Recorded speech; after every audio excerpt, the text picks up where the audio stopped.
Is it?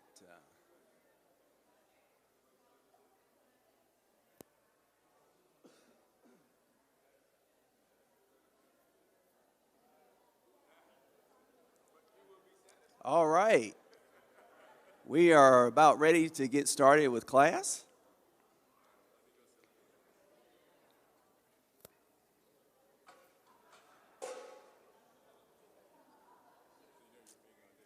Huh? That's good to know.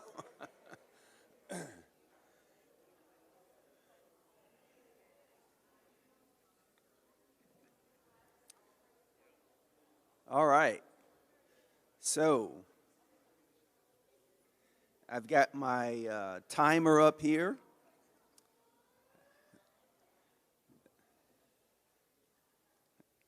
Um, they threatened to send the kids down the stairs if I'm not through in 30 minutes. So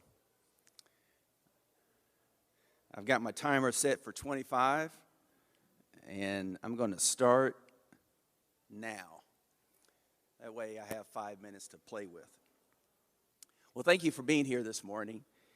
So this is like Don mentioned this morning, it's the eighth sermon, but it's also the eighth lesson and final lesson of this series that we've done this summer, and where we've looked at some 8 parables of Jesus. This will be the eighth, and the objective is to try to kind of unearth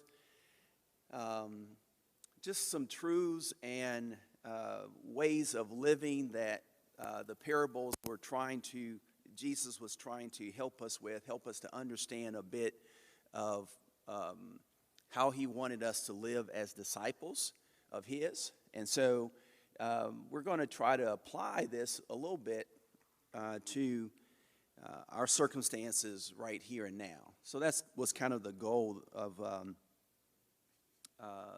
teaching these parables. And so if you want to kind of follow with us, we're going to be in Luke chapter 10, verses 25 through 37. And you know that as the parable of the Good Samaritan. I'm going to challenge you here this morning to stop saying the parable of the Good Samaritan, even though I've just said it twice. And I'm going to challenge you to just call it the parable of the Samaritan. And you're wondering, well, why would you do that? Well, I have a couple of reasons. One is in the text, Jesus never calls him a good Samaritan. Jesus just says the Samaritan. And I think part of the challenge when we say good Samaritan, when we qualify any group of people, is it gives us permission to think about this one as the exception. And all the rest, they must be heathen. They must be horrible. So what I want us to be able to do is to kind of live into our language and let our language shape our perceptions of each other and of other people. Also, it was not until the 1500s that we even got that division label of Good Samaritan. So before that, it was just the Samaritan. It had nothing to do with qualifying him as good. So, he's the Samaritan. As we kind of unpack this story, this parable, I'm reminded of something that Maya Angelou wrote. And she wrote, do the best you can until you know better. Then when you know better, you can do better. Do the best you can until you know better. But then when you know better, you can do better. And I think that's part of the message here for this expert in the law that came to Jesus with a question that prompted this Samaritan story.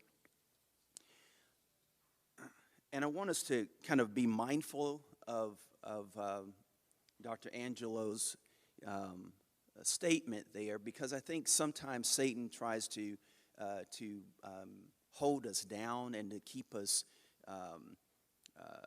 have us feeling a lot of shame and guilt. And the reality is that we probably just need to keep pursuing Jesus and discipleship so that we can continue to do better, recognizing that what we're doing may not be as good as it needs to be or can be, but we just need to keep pursuing that. So if we take a look at this story, I'm just going to read a little bit here, starting with verse 25. On one occasion, an expert in the law stood up to test Jesus. "Teacher," he asked, "what must I do to inherit eternal life?" "What is written in the law?" he replied. "How do you read it?" He answered, "Love the Lord your God with all your heart and with all your soul and with all your strength and with all your mind, and love your neighbor as yourself." "You have answered correctly," Jesus replied. "Do this, and you will live." So the expert in the law, he brings out these two passages. One, these passages from Old Testament passages, one from Deuteronomy 6, and then the other from Leviticus. And these are seminal values for the Jewish people.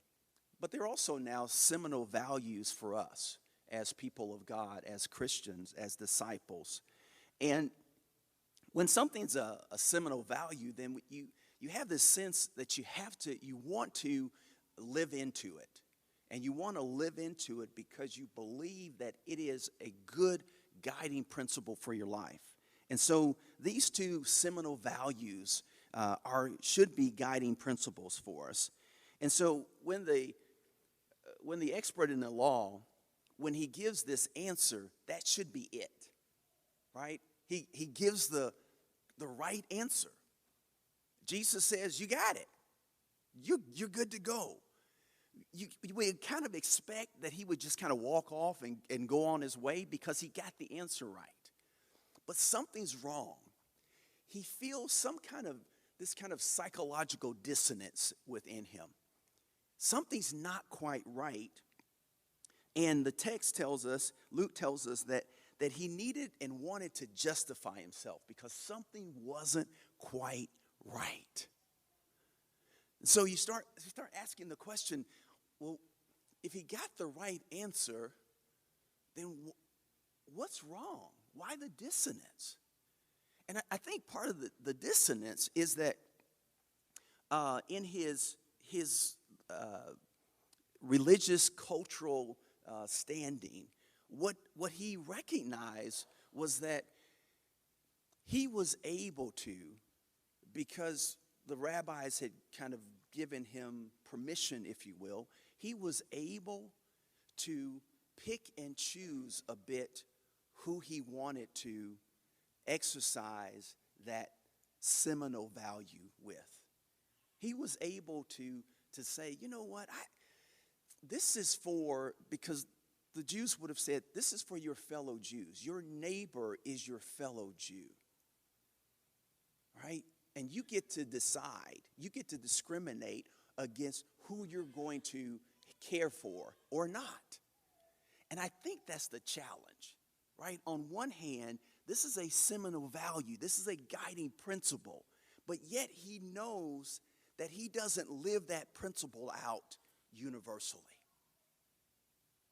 He lives that principle out in a discriminatory fashion. And so it wasn't the end of the story. So he needed to justify himself. And so he asked the question that we are very familiar with. And the question, the text tells us, it's kind of for him to be able to test Jesus, right? To say, well, I don't really know who my neighbor is. Tell me who's my neighbor, right? Who am I supposed to be living this out to?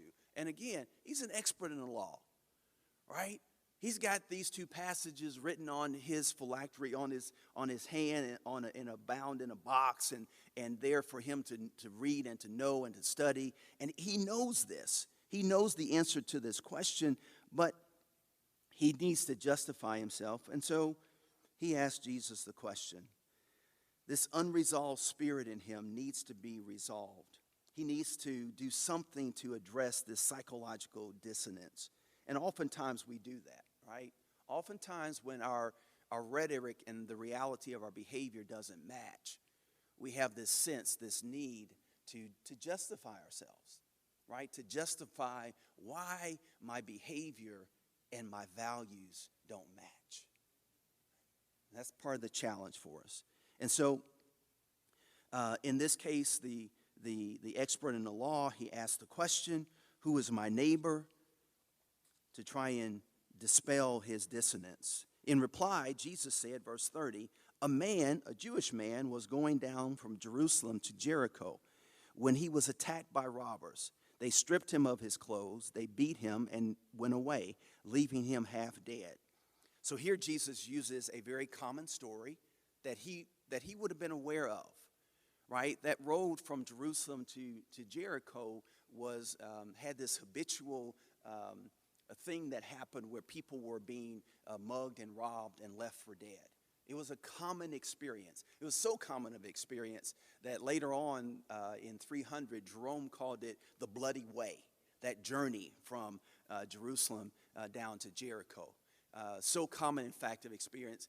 In 1930, you still had to pay tariffs to bandits to be able to pass through that way. So this is a common story. So a question that I would have is, if Jesus was trying to unpack this lesson for us today, what would be the common victimization narrative that he might use? Would he bring up a story for us? Would he tell a parable, perhaps about some woman in the Me Too movement? Would he tell a story about the persecution of Asian Americans? Perhaps an immigration story. Perhaps he would tell a story that was related to the victimization of the LGBTQ plus community. Perhaps he would tell a story about the disparate outcomes of COVID. But my guess is he would tell a story that made sense to you and me. He would tell a story that was common, that we could relate to, that would help us to understand what it means to be a neighbor. Verse 31, Luke writes, a priest, a Jewish man, right, happened to be going down the same road. And when he saw the man, he passed by on the other side. So too, a Levite, a Jewish man, when he came to that place and saw him, he passed by on the other side. Sometimes, so here are these two religious figures, and they know these seminal values. They know that they're supposed to love the Lord their God with all they got. They know that they're supposed to love their neighbor as themselves. Here's a fellow Jew, someone that they would have considered to be an insider, and therefore privy to being, for me to love this neighbor as myself. But they chose not to. They chose to walk down the other side. And my guess is that in their minds, because they hadn't inflicted the harm on the man, that they were somehow innocent. That they didn't have to be responsible to do anything to care for him, because they didn't inflict the harm. I didn't do that to him. That's not on me. That's on somebody else. I get to walk around. I get to avoid. I get to have inaction. Absence of malice. I didn't do it, so I'm good. That's an interesting idea. Verse 33.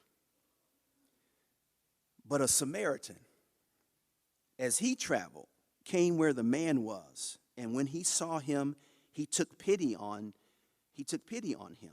He went to him, and he bandaged his wounds, pouring oil and wine. Then he put the man on his own donkey, brought him to an inn, and took care of him. The next day he took out 2 denarii and gave them to the innkeeper. Look after him, he said, and when I return, I will reimburse you for any extra expense you may have.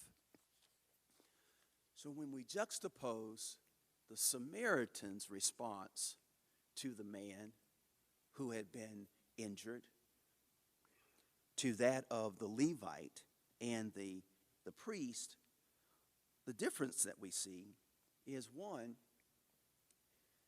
although both the Levite and the priest saw the injury, they saw something.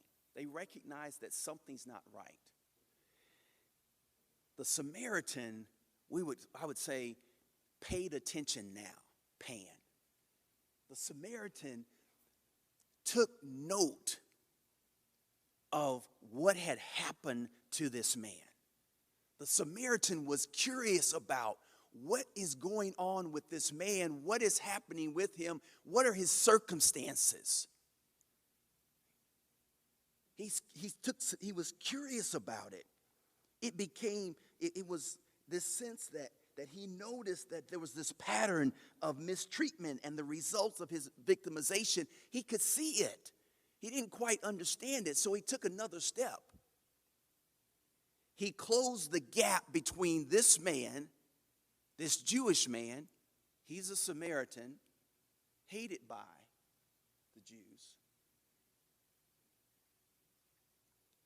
He went closer. He closed the gap between himself and the other so that he could clearly see and understand his injuries and his needs.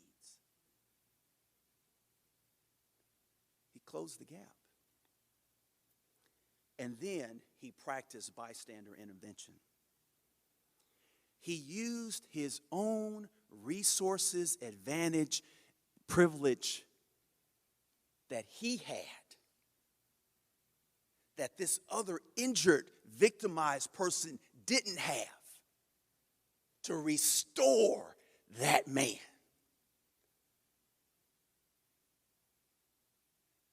He used his resources. He lived into this guiding principle. Love the Lord your God with all that you got. It's all his. And love your neighbor as yourself. Restore your neighbor to your neighbor's previous level of health or better. Emotionally, mentally, spiritually, you use what you have been given by God. Your advantages, your privilege, and we all have them. I have advantages as a man standing up here that women don't have. I have advantages that someone who doesn't have a doctorate doesn't have. We all have advantages and privileges. The Samaritan recognized that he did. He took all that he had to restore the man. He even took the advantage that he had of his reputation with the innkeeper. You know me. You know I'm good for it. I will take care of you. I will pay back whatever you have to spend on this man.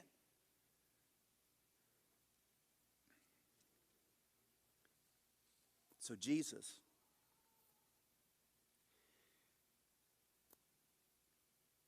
still there with the expert in the law asked, which of these three do you think was a neighbor to the man who fell into the hands of robbers? The expert in the law had asked a different question. You need to take note of that.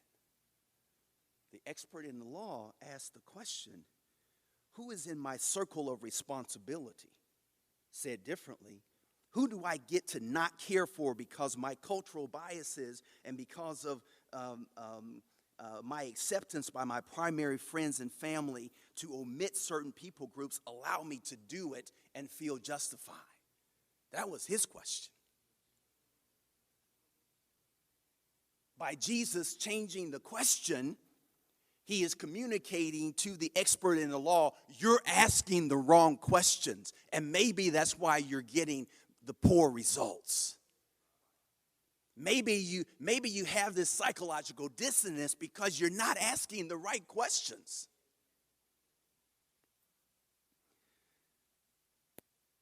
So here at the end of the parable, Jesus changes the question and therefore shifts the emphasis from who is an insider in my inner circle and therefore worthy of being my neighbor, to instead asking the disciple to look at him or herself and assessing whether one's spoken core values and one's behavior are congruent.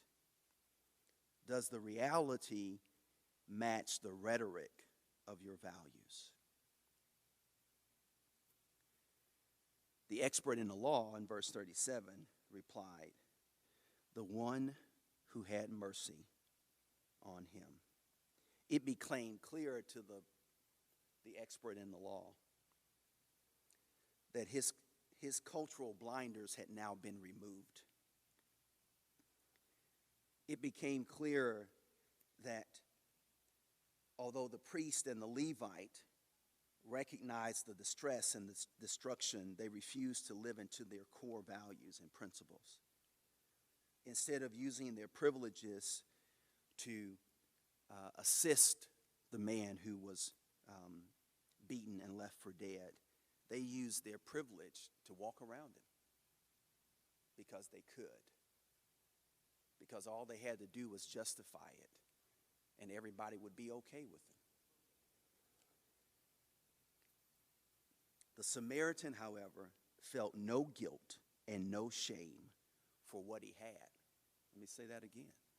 The Samaritan felt no guilt and no shame for what he had, for his privileges, for his advantages, because he was willing to operate out of these two core principles. So there was no need to feel guilty. There was no need to pretend like he didn't have privileges and advantages, because he was going to do the righteous thing with them. The call for discipleship is to use your advantages to be a responsive neighbor to those in need of assistance, particularly when there is injustice. So Jesus ends by saying to the expert in the law, now that you know better, now that you see differently, go do better. Go and do likewise. In reality, that configuration of language in Greek means to go and live a lifestyle. Go and live a lifestyle of looking around and recognizing, stopping and looking for how distress and how injustice is being inflicted upon those who do not have. Live a life with your eyes open, eyes to see and ears to hear the suffering of people. Assess your advantages and embrace them. Don't let Satan convince you to pretend that your advantages don't exist, because they do. When you do that, it becomes a justification for your psychological dissonance. Practice bystander intervention. Instead of using your advantages and earned and unearned to walk around those who are inflicted, those with inequitable outcomes, use them to close the gap of inequity between yourself and those who are disadvantaged by whatever twist of fate leaves them distressed, defeated, devalued, or dehumanized. If the circumstances or situation leaves someone feeling less than, anyone feeling less than Imago Dei, then Jesus expects his disciples to love them as yourself by using your advantages to restore them to that sense where they know and they feel, they believe that they are, in fact, made in the image of God. That's our work. I'm going to pause this. I have 1 minute and 3 seconds left, plus 5. I would have loved to have shown you a video right now. But because we don't want to be sued by YouTube, we're not going to show that video right now. But I want to give you a homework assignment. And the homework assignment is, as soon as you get an opportunity, I would say before the day's out, just so you remember the lesson and you can tie it together, I want you to Google 4 words, Joy DeGruy, D-E-G-R-U-Y, grocery store. Those 4 words, Joy DeGruy, grocery store. And you will come on a 3-minute and 45-second YouTube of Dr. Joy DeGruy, unpacking for you an experience that she had in a grocery store. And when you're watching this video, what I want you to do is I want you to see this as an example. Just an example. Just like Jesus' parable of the Samaritan, of the man who was accosted by robbers and left for dead, and the Samaritan's response, it's an example. Jesus doesn't intend for you to see that example and go looking around for opportunities to go and save that man. He wants you to understand the lesson. There's a lesson here. And that lesson is that we should have eyes to see, ears to hear, to be able to pan and see and recognize when people are being injured and disadvantaged and hurt. And then we should have the wherewithal to be able to recognize our own advantages and privileges, and that those belong to God, and that He has gifted us with those to be able to then practice bystander interventions in the lives of people to help restore them.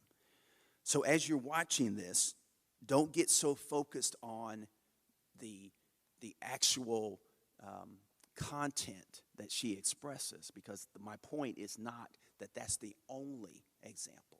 It's just an example.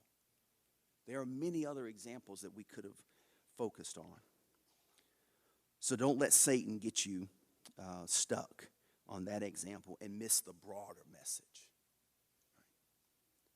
Joy DeGruy, grocery store.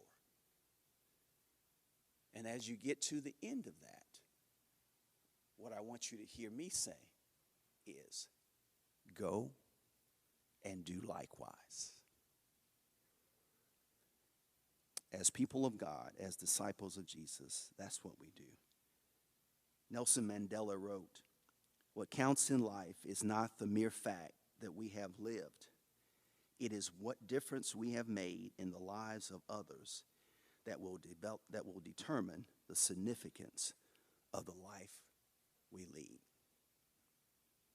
Go and do likewise. Thank you.